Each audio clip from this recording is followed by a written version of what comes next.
May bahay ni Chief Justice Renato Corona na si Cristina isasalang depensa sa witness stand sa pagpapatuloy ng impeachment trial sa susunod na linggo. Hamon naman ang prosekusyon kay Corona, dapat tumistigo rin siya sa impeachment court sa halip na sa media lang magpaliwanag. Ang iba't ibang reaksyon sa aking one-on-one kay Chief Justice Renato Corona kahapon sa report ni Jam Sisante.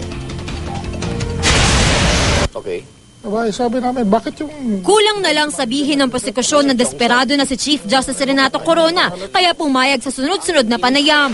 Kailangan siya lumitaw ngayon kasi siguro naramdaman na rin ni Chief Justice yung lakas ng ebidensya ng prosecution.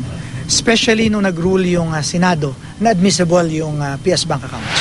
Ayon pa sa prosecution panel, hindi raw dapat sa media nagpapaliwanag si Corona. Yung tapang na pinapakita niya sa pagharap ng mga tanong ng mga kapatid po natin sa media, sana ganun rin yung tapang na ipakita po niya pagdating po ng paglalatag ng kanilang testimonya at ebidensya. Nakikiusap din kami na kung ba dito po madalas silang sinasabi parang tila may trial by publicity, hindi po namin ito kinukundina. Nire-recognize namin na bahagi ito ng proseso.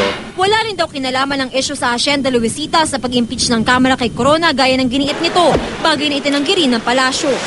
It's not about Hacienda Luisita.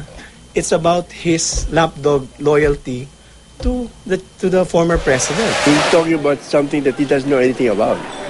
In the first place, they made the decision giving land to 6,000 people when there are 10,000 people entitled. The 4,000 people of Hacienda now are asking what happens to them. Ang pamunuan naman ng PS Bank, iginiit na kalahating siglo na raw nitong napapanatili ang tiwala ng mga depositor kahit daw yung mga high profile. Ang sinasabing lakas ng ebidensya ng prosekusyon, babasagin daw ng depensa, kasabay ng paghaharap ng ilang testigong kabilang sina Batangas Representative Hermelando Mandanas, Navotas Representative Toby Chanco at Cavite Representative Jesus Crispin Remulla na pawang hindi pumirma sa impeachment complaint. Testigo rin daw para sa kanyang asawa si Ginang Cristina Corona, pero hindi pa agad sa Lunes. Mrs. Corona definitely will be presenting her.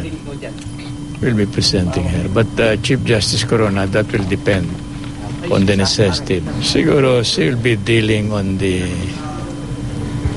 bank deposit aspect, on the and the SLN also. Para sa unang balita, Jam Sisante reporting.